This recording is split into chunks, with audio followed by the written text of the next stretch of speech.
مانگنے والے نے مانگا کتنا ہے؟ دے دیا چشمہ زمزم.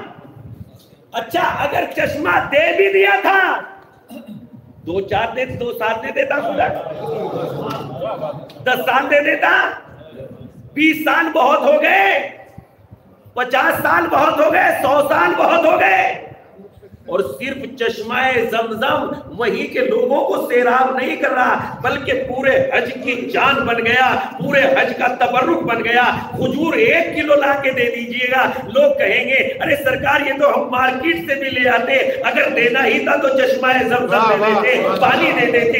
1 فٹ پانی کو اتنا قیمتی بنا دیا. اب قدرت کہہ رہی ہے جس نے ایک اسماعیل کو بچایا, جب ہم نے اسے چشمہ زمزم دے دیا تو جس نے حسین نے اسماعیل کو بھی بچایا, ابراہیم کو بھی بچایا, پیر کو بھی بچایا, ہم نے ان کو اپنی مشیت دے دی, قدرت دے دی, عزت دے دی. ایک صلوات پڑھ دیں.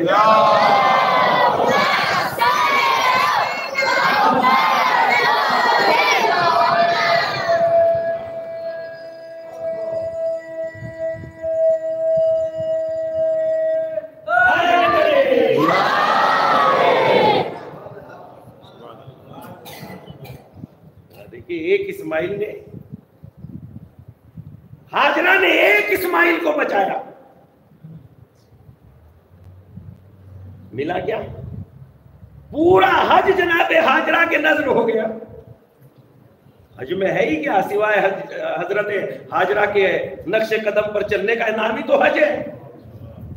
صحیح چھوڑ سکتے ہیں کہ ایک عورت کا عمل ہے؟ نہیں چھوڑ سکتے. اور دفن کہاں کیا؟ جناب ہاجرہ کہاں موجود ہے؟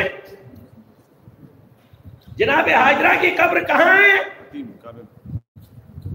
میزاب, وہ حجر اسماعیل میں میزاب کے فوراً نیچے. اور خدا یہ بتا رہا ہے جو ہماری راہ میں آ جاتا ہے ہم اپنے گھر کے ساتھ اسے منسلک کر لیتے ہیں. اسی لیے تشہد میں کہا اشہد ان لا الہ الا اللہ بھی کہنا, اشہد ان محمد رسول اللہ بھی کہنا. ایک صلوات پڑھ دیں.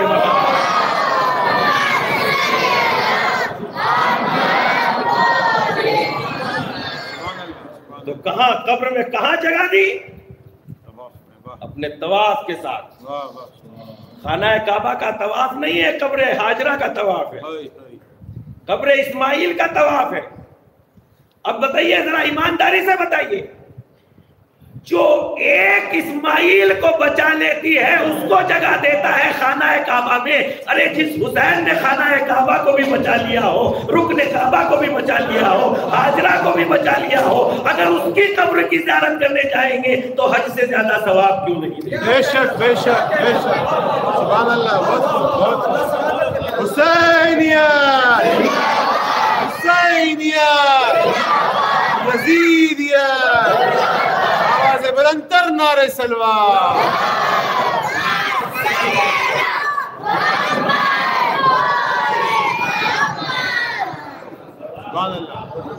بس یہی ضروری ہے کہ ہم سر جوڑ کے بیٹھیں, ہم فساد نہ کریں,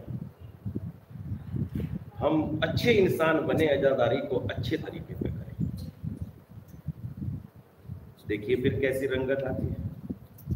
تمہارے گھروں کے صحنوں میں نور برسے گا خدا کی قسم. بے شک نور برسے گا, نور.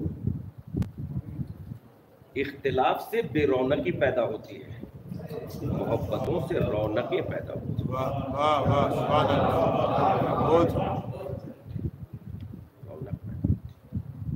تھوڑی سی اچھی سوچ, اچھی فکر, اچھے طریقے سے, اچھے عمدہ طریقے سے سوچئے.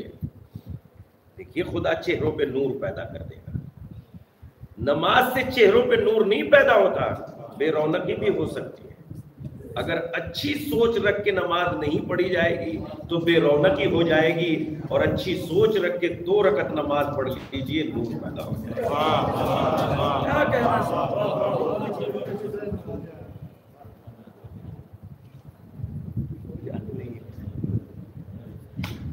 تو اس اعتبار سے فکر, یہ شعور جو اللہ نے یہ مغز رکھا ہے,